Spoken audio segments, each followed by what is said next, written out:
ഈ വീഡിയോയിൽ വളരെ നിർണായകമായിട്ടുള്ള വാർത്തകളാണ് നമ്മൾ നോക്കുന്നത്. ട്രംപ് ഇറാനെ വാൺ ചെയ്തിട്ടുണ്ട്. അതായത് ഹൂത്തികൾ സൗദി അറേബ്യ ഷിപ്പുകളെ അറ്റാക്ക് ചെയ്താലും അതിൻ്റെ പണിഷ്മെൻറ്റ് ഞാൻ ഇറാന് കൊടുക്കും എന്നാണ് ട്രംപ് പറയുന്നത്. ലേറ്റസ്റ്റ് ഡെവലപ്മെൻ്റ് ആണ്. അതായത് ഇന്ന് രാത്രി 13ാമത്തെ വേവ് ഓഫ് അറ്റാക്കിൽ ഇറാന് മേളിൽ ശക്തമായിട്ടുള്ള ആക്രമണങ്ങൾ നടത്തുമെന്നാണ് ട്രംപ് പറഞ്ഞിരിക്കുന്നത്. US-ൻ്റെ സ്റ്റേറ്റ് സെക്രട്ടറി മാർക്കോ റൂബിയോ പറഞ്ഞിരിക്കുന്നത് Iran seeking opportunity to communicate with America. എന്തിനാണ്? അതായത് ഇൻ്റർമീഡിയേറ്റേഴ്സിനെ ഉപയോഗിച്ചുകൊണ്ട് ഒരു ചർച്ചയിലേക്ക് കാര്യങ്ങൾ നീക്കാൻ പറ്റുമോ എന്നുള്ള രീതിയിൽ ഇറാൻ ശ്രമിക്കുന്നതായിട്ട് മാർക്കോ റൂബിയോ പറയുന്നുണ്ട്. ഇതൊന്നും വാർത്താ മാധ്യമങ്ങൾ എടുത്ത് വലിയ രീതിയിൽ പ്രചരിപ്പിക്കില്ല. ഇപ്പം ശരിക്കും പറഞ്ഞാൽ ഇറാൻ അമേരിക്കയെ അപ്രോച്ച് ചെയ്ത് ഞങ്ങൾക്ക് സംസാരിക്കാൻ താല്പര്യമുണ്ടെന്ന് പറഞ്ഞിട്ടുണ്ട്. ഇത് വാർത്താ മാധ്യമങ്ങൾ പബ്ലിഷ് ചെയ്യില്ല.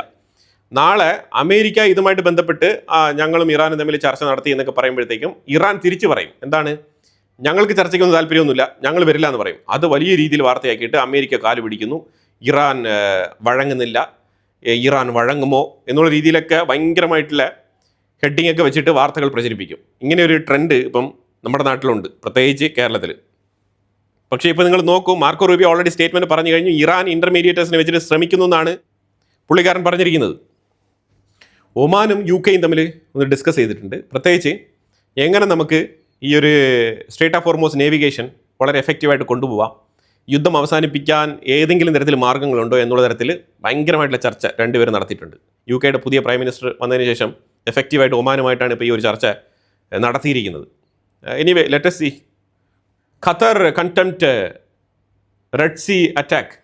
അതായത് സൗദി അറേബ്യയുടെ കപ്പലിനെതിരെ ഹൂത്തികൾ നടത്തിയ അറ്റാക്കിനെ കണ്ടംപ്റ്റ് ചെയ്തിട്ടുണ്ട് ഖത്തർ. അമേരിക്കയുടെ ഉള്ളിൽ കോൺഗ്രസ്സിൽ നടത്തിയ വോട്ടെടുപ്പിൽ 214 വോട്ടാണ് ട്രംപിനെതിരെ കുറച്ച് റിപ്പബ്ലിക്കൻസും കൂടി ചേർന്നിട്ട് ഡെമോക്രറ്റുകളോടൊപ്പം ചേർന്നിട്ട് രേഖപ്പെടുത്തിയത്. അതായത് വാർ പവറിനെ കൺട്രോൾ ചെയ്യാൻ വേണ്ടിയിട്ട്, ട്രംപിൻ്റെ വാർ പവറിനെ കൺട്രോൾ ചെയ്യാൻ വേണ്ടിയിട്ട്. ഇതൊന്നും നടക്കുന്ന കാര്യമല്ല. ഇനിയിപ്പോൾ ഇത് കോടതിയിൽ പോയാലേ കാര്യങ്ങൾ നടക്കുള്ളൂ. ട്രംപ് ആക്രമണം തുടരുക തന്നെയാണ് ചെയ്യുന്നത്. അബ്ബാസ് അരക്ചി കിർഗിസ്ഥാനിൽ എത്തിയിരിക്കുകയാണ്. അവിടെ SCO രാജ്യങ്ങളുമായിട്ട് ബന്ധപ്പെട്ട ഫോറിൻ മിനിസ്റ്റേഴ്സ് മീറ്റിംഗ് നടക്കുകയാണ്. അതിൽ പങ്കെടുക്കാനാണ് പോയിരിക്കുന്നത്. ഇറാൻ എന്താണ് ചെയ്യുന്നത് പറഞ്ഞാൽ, അവർക്ക് മറ്റുള്ള ഗ്ലോബൽ അഫയേഴ്സുമായിട്ട് അവരുടെ ഫോറിൻ പോളിസിക്ക് യാതൊരു പ്രശ്നവുമില്ല. അവരെല്ലാ രാജ്യങ്ങളും സന്ദർശിക്കുന്നുണ്ട്.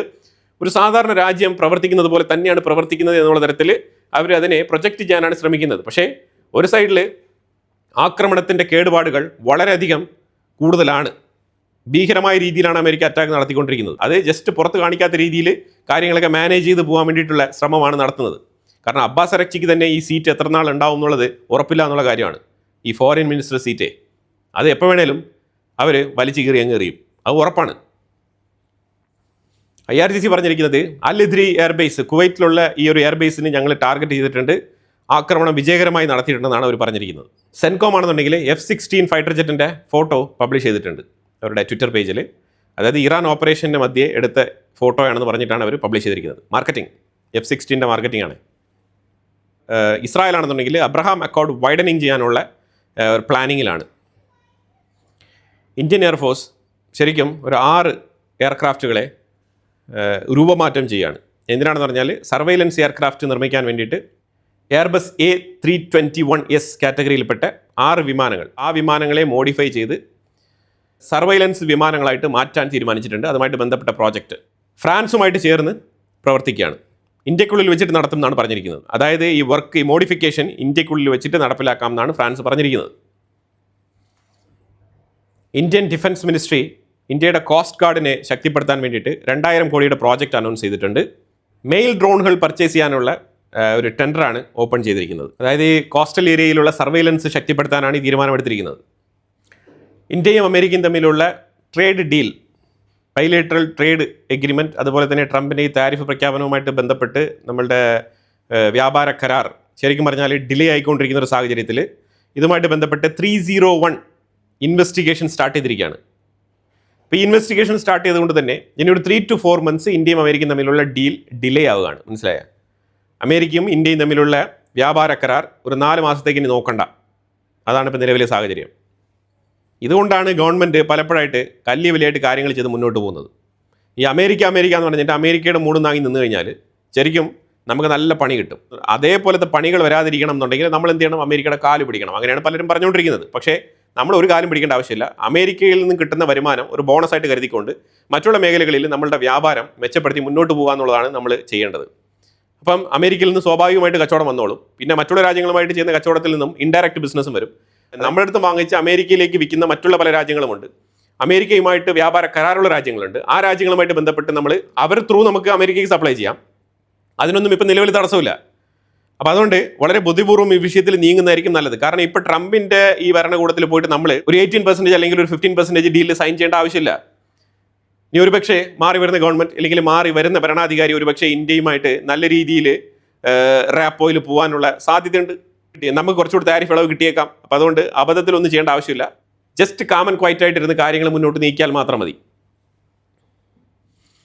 ഇന്ത്യയും ചൈനയും തമ്മിൽ ട്രേഡ് ഇംബാലൻസ് ഉണ്ട് എന്നുള്ള വിഷയം ഇന്ത്യ ചൂണ്ടിക്കാണിച്ചിട്ടുണ്ട് ചൈനയുടെ അടുത്ത്.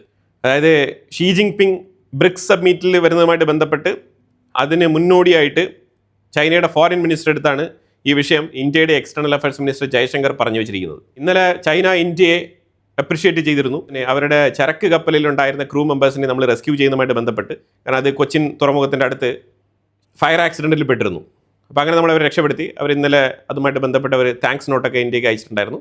അതിനെ തുടർന്ന് ഇന്ത്യ അതുമായിട്ട് ബന്ധപ്പെട്ട് ഇന്ത്യ ചൈന കോപ്പറേഷൻ അത് വലിയ രീതിയിൽ മുന്നോട്ട് പോകണം എന്നുള്ള രീതിയിൽ ഒരു പോസിറ്റീവ് ആറ്റിറ്റ്യൂഡ് എടുത്ത് ചൈനയുമായിട്ട് ഒരു ബെസ്റ്റ് കോപ്പറേഷൻ എന്നുള്ള രീതിയിൽ ഒരു സ്റ്റേറ്റ്മെൻറ്റ് പങ്കുവച്ചിട്ടുണ്ട്. അതുപോലെ ഇന്ത്യയുടെ external affairs minister S Jaishankar റഷ്യയുടെ ഫോറിൻ മിനിസ്റ്ററുമായിട്ട് ചർച്ച നടത്തിയിട്ടുണ്ട്, സെർഗൈ ലാവ്റോവുമായിട്ട്. പ്രത്യേകിച്ച് തുർക്കിയുടെ ഇസ്താൻബുളിൽ നിന്നും പുറപ്പെട്ട കപ്പൽ ശരിക്കും ഒഡേഷ ഉക്രൈൻ പോർട്ടിലെത്തിയ സമയത്ത് റഷ്യയുടെ ഡ്രോൺ ആക്രമണത്തിൽ 4 ഇന്ത്യക്കാർ കൊല്ലപ്പെട്ടതുമായിട്ട് ബന്ധപ്പെട്ട വിഷയത്തിൽ കണ്ടംപ്റ്റ് രേഖപ്പെടുത്തിയിട്ടുണ്ടായിരുന്നു. അപ്പോൾ അതിനെ തുടർന്ന് സെർഗൈ ലാവ്റോവുമായിട്ട് സംസാരിച്ചിട്ട് ഇന്ത്യക്കാർ സെയിൽ ചെയ്യുന്ന കപ്പലുകൾ നിങ്ങൾക്ക് തിരിച്ചറിയാൻ സാധിച്ചു കഴിഞ്ഞാൽ തീർച്ചയായിട്ടും അതിനെ അറ്റാക്ക് ചെയ്യരുത് എന്നുള്ള രീതിയിലൊക്കെ സംസാരിച്ചിട്ടുണ്ട്. പക്ഷേ അതൊക്കെ സ്റ്റേറ്റ്മെൻറ്റുകൾ മാത്രമാണ്. ഇതൊന്നും യുദ്ധത്തിൻ്റെ ഇടയിൽ ഇതൊന്നും നോക്കാൻ കഴിയില്ല എന്നുള്ളതാണ് യാഥാർത്ഥ്യം. പരമാവധി ഇന്ത്യൻ സെയിലേഴ്സിനെ സ്റ്റോപ്പ് ചെയ്യുക എന്നുള്ളതാണ് നമ്മൾ അതാത് ബന്ധപ്പെട്ട രാജ്യങ്ങൾക്ക് കൊടുക്കേണ്ട നിർദ്ദേശം. ഇന്ത്യ ഇതുമായിട്ട് ബന്ധപ്പെട്ട് നോട്ടീസ് പുറപ്പെടുവിച്ചിട്ടുണ്ടായിരുന്നു. എല്ലാ കൗൺസിലേറ്റ് ത്രൂ പല രാജ്യങ്ങളിലേക്കും ഇൻഫർമേഷൻ പാസ് ചെയ്തതാണ്. പക്ഷേ തുർക്കി അവരറിയാമല്ലോ, അവർ നമ്മളുടെ സ്റ്റേറ്റ്മെൻ്റ് ഒന്നും അവർ മൈൻഡ് ചെയ്തില്ല. ഇന്ത്യക്കാരെ കപ്പലിൽ അയക്കരുതെന്ന് പറഞ്ഞു കഴിഞ്ഞാൽ അവർ ഇന്ത്യക്കാരെ തന്നെ സെയിൽ ചെയ്യാൻ അയക്കും. അതാണ് തുർക്കിയുടെ സ്വഭാവം. പിന്നെ പ്രധാനമായിട്ട് ഇതുമായിട്ട് ബന്ധപ്പെട്ട് നമ്മൾ ചർച്ച നടത്താൻ തുടങ്ങിക്കഴിഞ്ഞാൽ ഒരുപാട് വിഷയങ്ങളുണ്ട്. ജോബ് ഓപ്പർച്യൂണിറ്റീസ്, ഇന്ത്യക്കുള്ളിൽ തൊഴിലില്ലായ്മ, വർദ്ധിച്ചു വരുന്ന യങ് പോപ്പുലേഷൻ, ഇപ്പം എഡ്യൂക്കേറ്റഡ് യങ് പോപ്പുലേഷൻ, അവർക്ക് തൊഴിൽ വേണം. തൊഴിൽ തേടി അവർ പല രാജ്യങ്ങളിലേക്കും പോകും. അപ്പം ഇസ്താൻബുളിലേക്കും പോയെന്ന് വരും. അതിലൂടെ ഷിപ്പിംഗ് ജോലിയിലേക്ക് അവർ പോയെന്നും വരും. ഇതിനകത്തൊന്നും നമുക്ക് ചെയ്യാനില്ല എന്നുള്ളതാണ്. തെലുങ്കാന മൈക്രോസോഫ്റ്റ് കമ്പനിയുമായിട്ട് പാർട്ട്ണർഷിപ്പ് വെച്ചിട്ട് മെറ്റി എന്ന് പറഞ്ഞിട്ട് ഒരു സ്റ്റാർട്ടപ്പ് തുടങ്ങാൻ തീരുമാനിച്ചിട്ടുണ്ട്. ഇന്ത്യയിലെ first green pharma AI centre. അപ്പോൾ അങ്ങനെ ഒരു കമ്പനി തുടങ്ങുകയാണ്. അപ്പോൾ എന്തായാലും വളരെ നിർണായകമായിട്ടുള്ള വിഷയങ്ങളാണ് നമ്മൾ വീഡിയോയിൽ പങ്കുവച്ചത്. ഇതിനെക്കുറിച്ചുള്ള അഭിപ്രായങ്ങൾ കമൻറ്റ് ബോക്സിൽ രേഖപ്പെടുത്തുക. കൂടുതൽ വാർത്തകളുമായിട്ട് അടുത്ത വീഡിയോയിൽ വരാം. Thank you so much.